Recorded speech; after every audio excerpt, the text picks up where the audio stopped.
Uganda has been hailed internationally for accepting refugees, granting them freedom of movement, access to education, employment, and business opportunities. The open refugee policy is anchored in international obligations under the 1951 Refugee Convention, the 1969 OAU Refugee Convention, and Uganda's Refugee Act of 2006. But as refugee populations continue to grow, experts warn that the country's capacity to sustain the model is increasingly being tested. We are supposed to provide planned rural settings for the refugees with a house, a plot for agriculture, and also some other ways of engaging in economic activities. But we never provided for those services.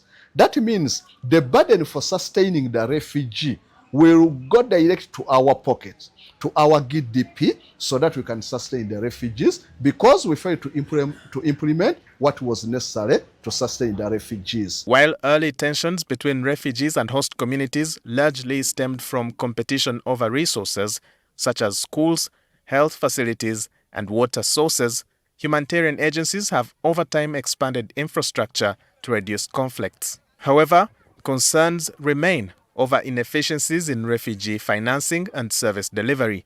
Some analysts argue that corruption, duplication of programs, and resource mismanagement continue to undermine refugee support efforts. What we need to do is to reflect the central management of refugee affairs in the office of the Prime Minister. You find that there were disparities in the number of refugees provided to the international donors and what was apparent on the ground. So this created a situation of mistrust and suspicion. So the international donors opted to bypass the office of the Prime Minister, and they took the path of dealing directly with NGOs or civil society organizations working within refugee camps. So that bypass created a resource conflict. The strain is becoming increasingly visible in some settlements where populations have exceeded planned capacities. Observers warn that if funding gaps persist, pressure on land, housing, and public services could trigger tensions between refugees and host communities.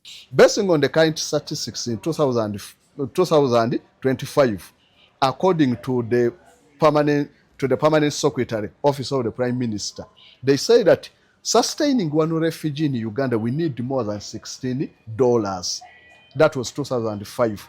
But right now in 2006, we cannot even sustain that level, meaning that we completely don't have the resources to sustain the refugees. So that one may turn to create conflict between the refugees and the local natives. Experts are now calling for stronger regional diplomacy to address the root cause of displacement, particularly conflicts in Sudan, South Sudan, the Democratic Republic of Congo, and other neighboring countries. There's no need of catering for refugees at Changwal, catering for refugees at Nachivari who were from Rwanda, yet those people can bargain for extradition of those people back to Rwanda.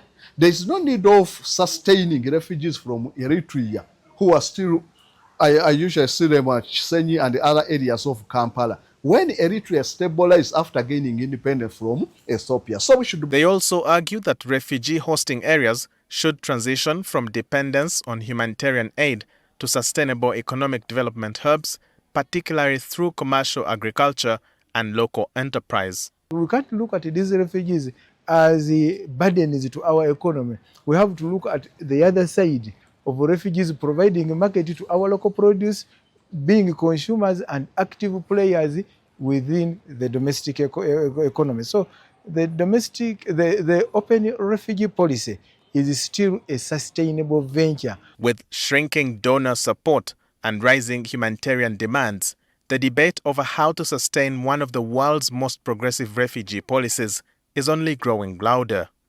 Walter Mwesije, NTV.